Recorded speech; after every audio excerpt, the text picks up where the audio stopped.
오늘 또 예배 자리에 나오신 성도 여러분과 또 각 가정에서 함께 예배하는 모든 믿음의 가족 여러분에게 하나님의 크신 은혜가 함께하기를 간절히 소망합니다.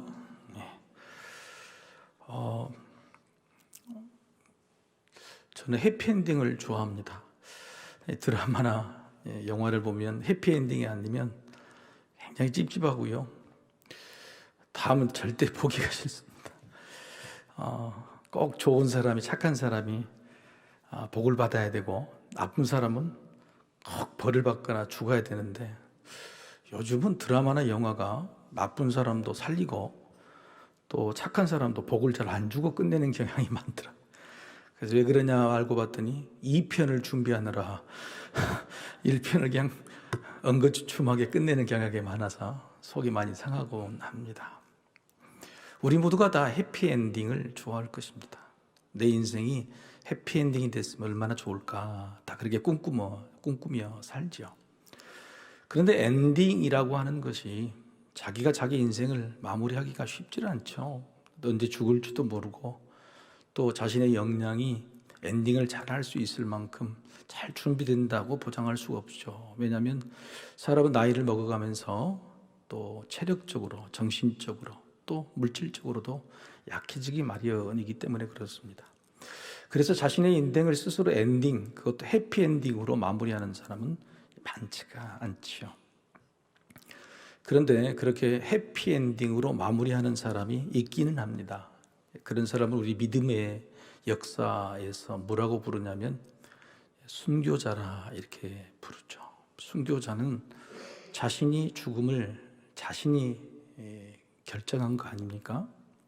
그 순간에 자신의 인생을 명예롭게 믿음으로 마무리하는 쪽을 용기 있게 결단한 사람인, 그래서 순교자는 엔딩을 자기 스스로 할 수 있는 그런 사람이라는 거죠. 우리나라 한국 기독교 순교자 이 기념관에 가면 여러 가지 비석들이 있고 또 시들이 있고 또 그들의 이름과 업적들이 또 상황들이 기록이 되어 있죠. 근데 그들을 순교자를 칭찬하는 그런 식구 중에 하나가 이런 말이 있어요. 순교자는 독수리의 눈을 가졌다. 독수리의 눈을 가졌다. 이 독수리의 눈을 가졌다는 뜻이 뭘까요? 무덤 그 너머를 볼 수 있었다. 독수리가 저 멀리 보잖아요. 그죠? 독수리의 눈이 작지만은 굉장히 밝잖아요. 그래서 독수리의 눈을 가졌다고 한 것은 죽음 그 너머에 뭔가를 보았다고 하는 겁니다. 또 하나 그 밑에 한 줄이 더 써져 있는데, 순교자가 왜 독수리의 눈을 가졌냐 그러면 하늘에 계신 그분을 보았다, 본다 이렇게 써져 있죠. 죽음의 순간에 죽음 너머를 본다, 그리고 하늘에 계신 그분을 본다고 하는 것은 우리가 엔딩을 할 때에 꼭 필요한 능력인 것 같습니다. 자신의 삶을 해피엔딩으로 마무리하려고 하면 우리도 믿음의 이 독수리의 눈들을 가지기를 소망합니다. 또 그 순교자 기념관에는 이런 글귀도 써져 있다고 합니다. 그들은 죽었으나 그 믿음으로 지금도 말하고 있다. 그들은 죽었으나 그 믿음으로 지금도 말하고 있다고 하는 것이죠. 그러니까 사실은 자신의 생명을 엔딩 끝냈지만은 끝낸 게 아니죠. 그들의 영향력은 수백 년이 지나도 바로 이 믿음의 후손들에게 큰 영향력을 미치고 있다고 하는 것입니다. 오늘 본문의 내용은 드디어 여호수아서를 마무리하는 엔딩 장면입니다. 근데 그 어떤 때보다도 해피엔딩이 숨어 있기도 하고 또 새드 엔딩, 슬픈 엔딩이 숨어 있기도 합니다. 오늘 그 몇 가지를 살펴보려고 하는 겁니다. 이스라엘 백성들은 이제 위대한 믿음의 선조들을 잃게 되었습니다. 마지막 지도자라고 하는 여호수아, 그리고 엘르아살 제사장, 그리고 오늘 그들이 한 일 가운데 요셉의 뼈를 묻는 이 세 가지 일을 합니다. 요셉이라고 하면 저들에게도 가장 위대한 자신의 믿음의 선조들 아닙니까? 그래서 자기의 믿음의 선배들, 어떻게 보면 순교자 같은 그런 위대한 사람들을 후손들이 마무리, 엔딩을 하고 있는 장면이 오늘 본문이죠. 첫 번째, 여호수아가 110세에 죽었습니다.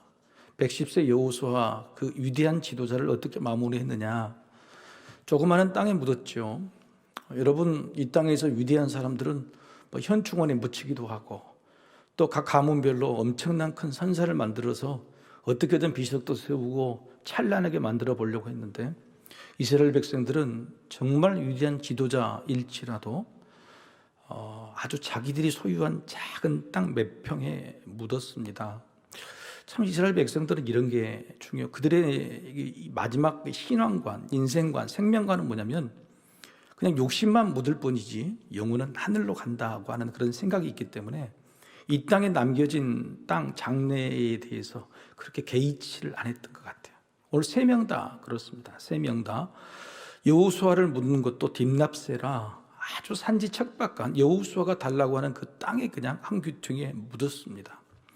여러분, 여호수아의 스승인 모세는 무덤이 있습니까? 없습니까? 왜 없을까요?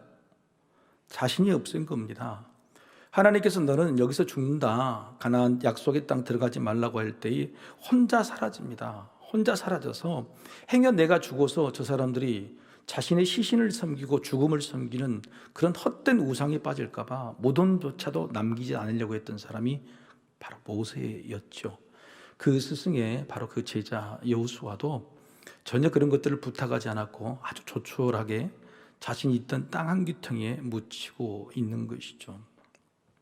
그런데 이 후손들은 바로 이 여호수아에게 가장 위대한 엔딩을 해줬습니다.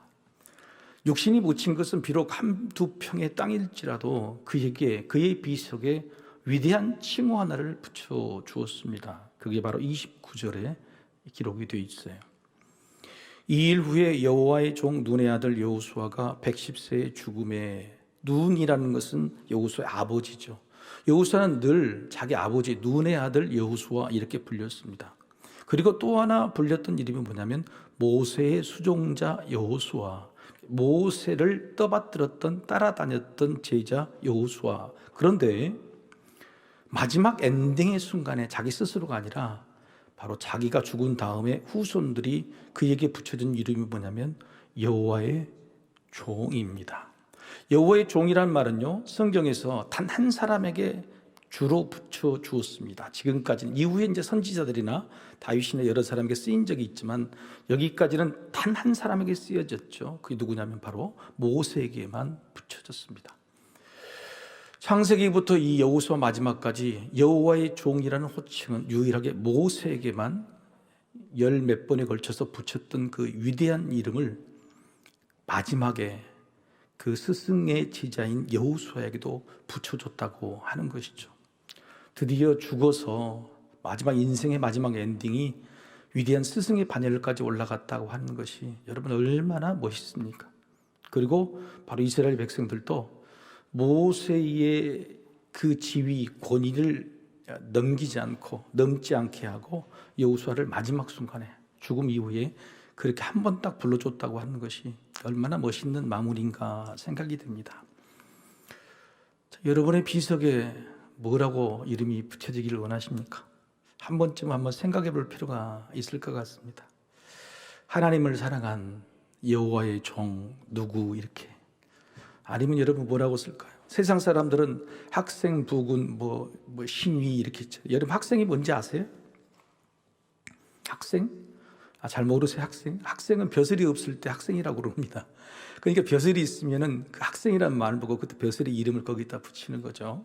그러니까 사실 세상 사람들이 죽을 때 쓰는 위패는요, 대부분 자신의 인생의 벼슬이나 이런 지위 이런 것들로 불리는 것이죠. 그러나 신앙인의 가장 위대한 이름은 바로 하나님의 종이다. 하나님의 종이다. 여러분 한번 불러보시겠습니까? 자기 이름을 붙여서 하나님의 종 누구 한번 붙여보실랍니까? 하나님의 종 누구? 그렇죠. 감히 그럴 수는 없지만 우리 인생의 마지막 엔딩은 그렇게 되기를 소망합니다. 그렇게 첫 번째 후손들은 엔딩을 했습니다. 두 번째 엔딩은 뭐냐? 요셉의 뼈를 안장했다고 합니다. 요셉은 언제적 사람입니까? 지금으로부터 무려 한 420년이 훨씬 440년, 50년 전에 있었던, 그때 죽었던 사람 요셉이죠. 근데 그 요셉이요, 얼마나 위대하냐면 요셉이 자기가 죽는 애굽에 이제 자기 가족도 있잖아요. 죽을 때 이렇게 부탁을 합니다. 창세기 50장 24절에서 25절 말씀 제가 읽겠습니다. 요셉이 그의 형제들에게 이르되 나는 죽을 것이나 하나님이 당신들을 돌보시고 당신들을 이 땅에서 인도하여 내사 아브라함과 이삭과 야곱에게 맹세하신 땅에 이르게 하시리라 하고, 요셉이 또 이스라엘 자손에게 맹세시켜 이르기를 하나님이 반드시 당신들을 돌보시리니 당신들은 여기서 내 해골을 메고 올라가겠다 하라 하였더라. 잠깐 이 말씀 그대로 놔보세요. 여기에서 이 요셉이 뭐라고 하냐면 하나님이 너희를 반드시 찾아오실 것이고 약속의 땅으로 너희를 인도하여 낼 거라고 하는 그 약속을 요셉은 죽을 때까지도 백성들이 잊지 않기를 원했던 것이죠. 여러분, 오늘 여호수아는요, 하나님이 약속하신 그 약속의 땅에 완전히 정복해서 이제 자기 땅이 되었습니다. 그래서 이 마지막 순간에 왜 이 여호수아를 묻는 것, 그리고 요셉을 묻는 것, 그리고 제사장 엘르사를 묻는 것을 이야기했을까? 이제는 우리 땅이다 그러는 겁니다. 여러분, 선조들의 무덤을 만들었다고 하는 것은 여기가 진짜 자손 대대로 물려질 땅이라는 것을 확신했던 거죠. 요셉은 바로 그것을 애언했고, 여호수아서 마지막에, 오늘 이 본문은 여호수아가 기록한 거 아닙니다. 28절까지는 여호수아가 기록했지만 29절부터는 그 위에 어떤 후손이 기록하고 있는 거죠. 이 땅이 진짜 우리의 땅이 되었다라는 확증으로 위대한 자신의 믿음의 선조 3명을 그 땅에 묻는 일로 오늘 마무리를 했던 것이죠. 그 요셉이 뭐라고 그럽니까? 너희들이 이 애굽에 하나님이 다시 찾아올 때에 반드시 내 해골, 내 유골을 가지고 가라, 그렇게 부탁을 했죠. 그로부터 애굽에서 노예 생활을 무려 400년이 지난 다음에 모세가 나타나 이스라엘 백성들을 이제 출애굽 이끌어 갑니다. 출애굽 13장 18절에서 19절 말씀이죠. 그러므로 하나님이 홍해의 광야길로 돌려 백성을 인도하시매 이스라엘 자손이 애굽 땅에서 대열을 지어 나올 때에 모세가 요셉의 유고를 가졌으니 이는 요셉이 이스라엘 자손으로 단단히 맹세하게 하여 이르기를 하나님이 반드시 너희를 찾아오시리니 너희는 내 유고를 여기서 가지고 나가라 하였습니다. 놀랍죠? 400년 동안의 요셉의 유언을 모세가 기억하고 있었다는 사실이죠. 여러분, 이게 진짜 유산입니다. 이게 진짜 유산이에요. 유산이 뭐냐? 400년 동안 잊지 않고 지나가는 것이 그 유산이에요. 여러분, 여러분의 가문에 앞으로 400년 동안 믿음이 이어지기를 소망합니다. 이게 진짜 유산이라고요. 아무리 재벌 위대한 물질을 가진 유산도 400년 못 갑니다. 그래서 진짜 그 말, 요셉의 말 한마디를 그 바쁜 와중에 쫓겨가잖아요. 바로가 마음 변하면 안 되니까 10가지 재앙 이후에 막 쫓겨나잖아요. 그런 상황에서 요셉 유고를 묻었어요. 그 땅에. 요셉이 총리였으니까 엄청난 장사를 지냈죠. 그걸 파서 추려서 갔다고 하는 사실이 여러분 놀라운 일이죠. 여러분이 지금 유언을 남기고 또 자식들, 자녀들에게 이야기했는데 400년 후에 그 유언이 지켜진다. 얼마나 멋진 일입니까? 바로 이 백성들은 그 일을 한 것이죠. 더 놀라운 것은요, 여러분, 모세가 요셉의 유고를 가지고 나온 이후로 이 이스라엘 백성들이 요셉의 유고를 묻기까지가 몇 년이 지났을까요? 60년이 지났습니다.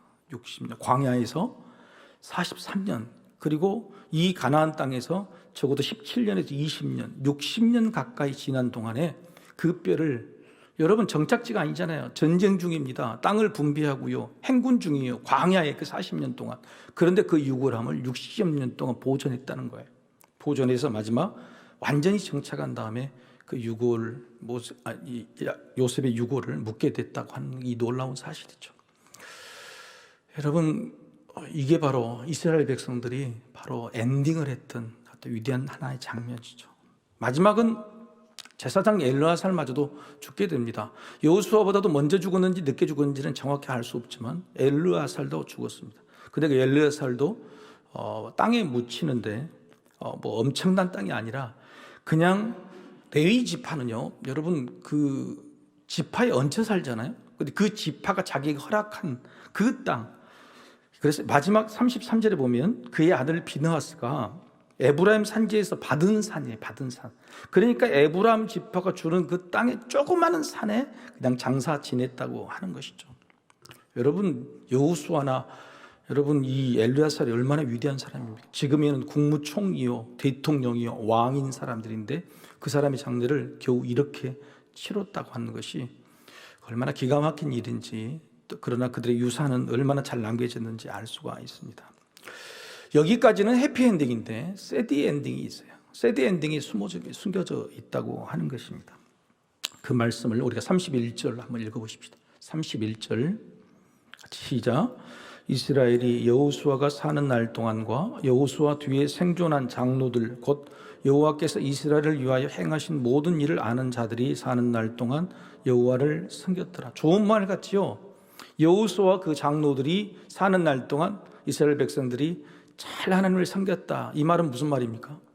죽고 나서는 안 섬겼다. 사사기 2장에 1년도 못 갑니다. 연대로 보면은 1년도 못 가는데 사사기 2장에 보면은 여호수아가 죽었다는 기록을 다시 반복합니다. 여호수아 다음에 사사기죠. 사사기 1장도 아니고 2장에 여호수아가 똑같이 이렇게 죽어서 딥낫세라에 매장된 사실을 기록하고 그 뒤에 뭐라 그러냐면 죽은 다음에 이스라엘 백성들이 하나님을 알지 못하더라. 하나님을 알지 못. 죽자마자 사라져버린 거예요. 이스라엘 백성들이 땅에 묻기까지는 너무너무 잘했습니다. 땅에 묻는 것까지는 너무너무 잘했는데 묻고 나서 전혀 여호와를 섬기지 않았어요. 그래서 사사기 2장 마지막 보면은 하나님께서 분노하셨다, 진멸하라고 하셨다고 하는 기록들이 나와 있죠. 제사장도 있죠. 재벌도 죽고 나서는 상가집에는 누가 찾아오지도 않는다 그러는 것처럼 위대한 믿음의 선배들이 다 죽고 나니까요. 그 수백 년 이어졌던 신앙의 전통이요 일시에 무너지는 거예요. 여러분, 여기서 우리가 진짜 고민해야 될 문제가 있는 겁니다. 우리가 죽고 나서 믿음이 다 사라지면 어떻게 할까? 교회들이 다 무너지면 어떻게 할까? 여러분, 지금 선진국들이 다 그러잖아요. 미국과 영국들이. 이게 남의 일이 아닌 거죠. 오늘 오후에도 베델교회에서 우리 노예 세미나를 하고 왔는데 그 세미나는 더 충격적인 소식이 있습니다. 앞으로 5년 후에 한국교회 30%가 문을 닫을 것이다. 불과 5년이에요. 5년. 너무너무 그 이제 통계학적으로 나와 있는 상황이에요. 여러분, 지금은 교회의 생존을 걱정할 정도에 돼 있어요. 교회의 생존을 걱정할 정도가 된 거예요. 여러분, 우리가 죽은 다음에 교회나 믿음, 우리 가정에서 믿음이 지켜질 수 있을까? 이게 굉장히 큰 문제라는 거예요. 여러분, 여기서요 하나 한번 우리가 질문을 해볼 필요가 있어요. 왜 여호수아는 후계자를 지명하지 않았을까요? 아니, 지금까지는 전부 후계자를 지명했잖아요. 여러분, 모세가 죽을 때 하나님께 부탁을 했죠. 나에게 후계자를 여호수아로 지명하게 해주세요. 하나님이 허락하셨고 하나님 축복 그대로 모세의 그 영적인 능력을 여호수아에게 물려줬습니다. 그런데 놀랍게도 여호수아가 죽게 될 때에 여호수아도 하나님께 요구하지 않았고 하나님도 여호수아에게 후계자를 지명하지 않았어요. 왜 그랬을까요? 이게 여러분 궁금하지 않으세요? 아니, 이스라엘 백성들이 이제 시작이잖아요. 이 땅에서 제대로 뭔가를 세워줘야 될 거 아닙니까? 지도자를 지명해 줘야 될 거 아닙니까? 하지 않았다는 거예요. 왜 그랬을까요? 여러분, 그것은요 사람을 섬기는 일은 이제 그만하려고 이스라엘 백성들을 하나님께서 시험하신 겁니다. 이스라엘 백성들을. 지도자를 늘 세웠더니 이스라엘 백성들은 하나님을 섬긴 게 아니라 모세를 섬겼어요. 하나님을 섬긴 게 아니라 여호수아를 섬겼어요. 그래서 이제는 하나님께서 이스라엘 백성들에게 약속을 다 지키신 다음에 무엇을 주셨냐면 말씀을 다 완벽하게 정비해 주셨어요. 여호수아도 이걸 알았습니다. 그래서 마지막 순간에 자신의 후계자를 지정한 것이 아니라 말씀과 언약을 다시 정비하고 선포하고 계약을 했습니다. 이스라엘 백성들과. 그 말은 무슨 뜻이냐? 이제는 사람이 너희를 인도하는 것이 아니요 하나님의 말씀이 너희를 인도할 것이다. 할렐루야. 이게 바로 하나님께서 원하신 뜻이었고 여호수아가 이스라엘 백성들을 업그레이드 시키고자 했던 노력이었어요. 후계자를 세워주는 게 아니라 너희에게는 하나님이 계시고 하나님의 말씀이 엄미하게 너희를 이끌어갈 거라고 이야기해서 후계자를 세우지 않은 겁니다. 그런데 그 말씀의 기준을 이스라엘 백성들은 전혀 무시했던 겁니다. 여러분, 사람을 쫓아가는 거요, 사람을 믿는 거요, 사람을 따르는 거요, 쉽게 사라지지 않는 악습이에요. 하나님을 가장 힘들게 만들고 하나님을 가장 배반하기 쉽게 만든 것은 바로 사람입니다. 한국교회가 그래서 1세대, 2세대의 카리스마적인 목회자 때문에 한국교회가 살아났기도 했지만은 망쳐진 거예요. 바로 1세대 카리스마 이런 사람들이 2세대, 3세대를 물려줄 때에 후계자를 지명하지 않았어야 됩니다. 하나님의 말씀의 기준이 세워졌다면 교회들은 그렇게 무너지지 않았을 겁니다. 대표적인 교회가 맹성교회 아닙니까? 사람을 세우는 일로 교회를 망가뜨려 버리는 거예요. 여러분, 이런 일들이요, 제가 막 열을 받고 막 그렇게, 뭐 어떤 분들은 그것도 당연한 거냐 이지만, 이게 바로 여호수아가 보여준 하나님의 뜻으로 지금부터 3,000년 전에 보여주신 하나님의 뜻이라고요. 사사시대 300년이 지나도 하나님께서는 후계자를 세워주시지 않았어요. 힘들고 어려울 때마다 세워주셨죠. 그건 훈련이었습니다. 사람을 섬기고 사람을 따르는 거 절대 안 된다는 거예요. 너에게는 하나님의 말씀이 기준이 있다는 것이죠. 여러분 자녀들에게 부모를 의지하게 하시면 절대 안 됩니다. 오늘도 세미나때 그러는데요, 한국교회 지금 교회학교가 전부 부모 따라 나오는 거, 부모가 가작으니까 나오지 스스로 제 발로 나오는 자녀들은 없다는 거예요. 부모가 죽으면 어떻게 되겠습니까? 한국교회가 어떻게 되겠습니까? 걔들을 부모 따라서 나오게 만드는 게 아니라 말씀 안에 세워져야 돼요. 말씀 안에. 하나님의 말씀 안에서 스스로 하나님을 만날 수 있도록 해줘야 돼요. 자기들의 믿음 속에 하나님과의 교제하는 그것들이 세워져야 되는 거예요. 부모가 끌고 다닌다? 1년도 안 돼서 망가지는 겁니다. 오늘 여호수아서가 우리에게 보여주는 마지막 간곡한 새드 엔딩 같은 메시지에 우리는 지금 이 시대의 위기를 함께 보고 있는 것이죠. 하나님은 이렇게 후계자를 세워주시지 않았어도 마지막에 또 숨겨진 후계자 하나를 보여주세요. 여러분, 아까 33절에 제사장 엘르아살의 아들이 누구죠? 비느하스라는 사람을 딱 이야기해요. 여러분, 이 비느하스가 어떤 일을 했을까요? 훗날 여러분, 이스라엘 백성들이 하나님을 배신하고 이제 바알을 섬깁니다. 모압의 여인들, 미디안의 여인들을 가지고 음란한 퇴폐 문화에 젖어가지고 온 나라 백성들이 다 하나님을 버리는, 이 모습을 보고 하나님께서 얼마나 화가 나셨으면 진멸하라, 다 죽이겠다고 했어요. 그래서 전염병이 찾아옵니다. 전염병이 찾아오는데 불과 며칠 만에 24,000명이 죽어요. 여러분, 한 지파에 남자들의 숫자가 보통 4만 명이 5만 명인데 며칠 사이에 여러분요, 한 번의 전염병으로 지파의 절반의 남자들이 죽고 만 거예요. 근데 이때 무슨 일이 있었냐? 백성들이 놀라서 다 모인 그 자리에서요, 바로 이 비느하스가 무슨 일을 했냐면, 그 백성들 가운데에 굉장히 높은 지도자가요, 미디안 여인을 데리고 같이 왔어요. 근데 그 미디안 여인은 이방 여인을 만나면 안 되잖아요. 그렇죠? 근데 그 미디안 여인을 데리고 온 그 남자를 쫓아가요. 집에 가가지고 창으로 이 남자와 여자를 찔러 죽입니다. 너무너무 잔인하게 보이죠. 그런데 하나님께서 뭐라고 하시는지 아세요? 민수기 25장 11절이죠. 같이 한번 읽어보겠습니다. 시작. 제사장 아론의 손자 엘르아살의 아들 비느하스가 내 질투심으로 질투하여 이스라엘 자손 중에서 내 노를 돌이켜서 내 질투심으로 그들을 소멸하지 않게 하였도다. 비느하스가 뭔 한 겁니까? 이스라엘 백성의 진멸, 소멸을 막게 된 거예요. 비느하스가 그때 자신의 의분으로 하나님의 질투하심, 얼마나 그 질투하심으로 그 창을 찌르지 않았다면 이스라엘 백성들은 다 죽었을 겁니다. 그런데 그 의분으로 이스라엘 백성이 살았다고 하나님 그에게 영원한 제사장의 언약을 줘요. 그래서 이 엘르아살 가문, 이 가문이요, 이스라엘 백성 예수님 오실 때까지 계속 그 가문을 유지합니다. 엘리 제사장 때 잠깐 몇 년 빼고 2000년가량을 그 직분을, 거의 1500년가량을 그 직을 유지하게 되는 그 약속을, 그 복을 받게 된 것이죠. 사람을 후계자로 세우지 않아도요, 하나님은 때때로 위대한 사람들을 우리에게 보내시죠. 때때로 그런 지도자를 바로 우리가 되기를 바라시죠. 한국교회가 지금 지도자가 없는 것처럼 보이지만요, 여러분, 우리 안에 믿음, 하나님을 향한 사랑, 그 의로운 분노를 가지고 있다면 여러분, 그 의로운 분노로 한국교회는 유지가 되고 다시 부흥이 될 것이라고 저는 믿습니다. 오늘 여호수아서를 정리하고 마치겠습니다. 마친데 몇 가지만, 이제 여호수아서가 뭐냐 하는 거죠. 여호수아서는요, 여호수아가 기록한 거예요. 오늘 본문은 여호수아의 후손들이 기록했지만 그 전까지는 여호수아가 자기가 직접 기록한 것입니다. 여호수아가 왜 여호수아서를 기록했을까? 그죠? 한번 따라해 보실까요? 하나님이 누구신가? 그렇죠. 자기가 죽은 다음에 후계자도 세워지지 않고 많은 장로들이 죽은 다음에 도대체 하나님이 어떤 분이신가에 대해서 기록으로 남긴 거예요. 하나님은 어떤 분이시라고 여호수아서는 말하고 있을까요? 첫 번째, 하나님은 약속을 지키시는 분이다라고 말하고 있습니다.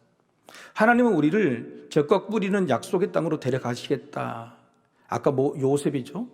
하나님이 우리에게 데려가신다고 약속했으니 반드시 기다리라. 400년이 지나도 기다렸다. 근데 정말로 하나님께서 약속을 지키셔서 끌고 가시죠. 여러분, 하나님은 약속을 지키시는 분임 믿으시길 바랍니다. 세상 사람들 약속을 지키지 않지만 하나님께서 나에게 해주신 약속, 말씀을 통해서 주신 약속은 반드시 지키시는 것을 믿어야 돼. 근데 그 약속이 뭐냐? 그게 두 번째죠. 하나님은 끝까지 인도하시는 분이라는 겁니다. 그냥 여기 있다가 놔두신 게 아니라 끝까지 우리를 붙들고 인도하시는 분이다. 광야길을 와서 가나안 땅에 와서도 이 모든 싸움을 누가 앞장서셨죠? 하나님이 하셨어요. 하나님이 이 적과 꿀이 흐른 땅 마지막까지 땅을 다 주시는 일까지도 하나님이 다 이끌어 주셨다고 하는 거예요. 여러분 버티십시오. 여러분 기다리십시오. 하나님 반드시 약속을 지키시고 끝까지 인도하시는 분이라는 사실을 여호수아가 오늘 방점을 탁 찍는 겁니다. 그런데 어떻게 끝까지 인도하? 끝이 뭐냐? 그게 안식으로 인도하시는 거예요. 오늘 이스라엘 백성들이 마지막 여호수아서는 뭐냐면 자기들 안에 이제 하나님이 주신 안식 평안을 누리게 되었다고 하는 것입니다. 그래서 하나님이 우리를 포기하지 않고 끝까지 인도하시는 그 마지막 종착지는 안식입니다. 평안이죠. 사랑하는 성도 여러분, 삶 가운데 우리가 힘들고 어려울 때 하나님을 만나시길 소망합니다. 근데 그 약속을 붙들면 우리가 힘들고 어려워도 우리 안에 평안과 안식이 찾아오는 거예요. 하나님이 내게 해주신 약속을 믿지 못할 때는요, 내가 아무리 누리고 있어도 불안하게 되는 거예요. 그러나 하나님의 약속을 믿고 나를 반드시 가장 좋은 안식의 장소까지 나를 끝까지 이끌어 주실 것이라는 약속을 믿으면 지금 우리가 조금 힘들고 어려워도 우리 안에는 평안이 이루어질 것이라고 믿습니다. 여러분, 여호수아라는 이름의 뜻이 뭐죠? 하나님은 구원이시다 이런 뜻입니다. 하나님은 구원이시다.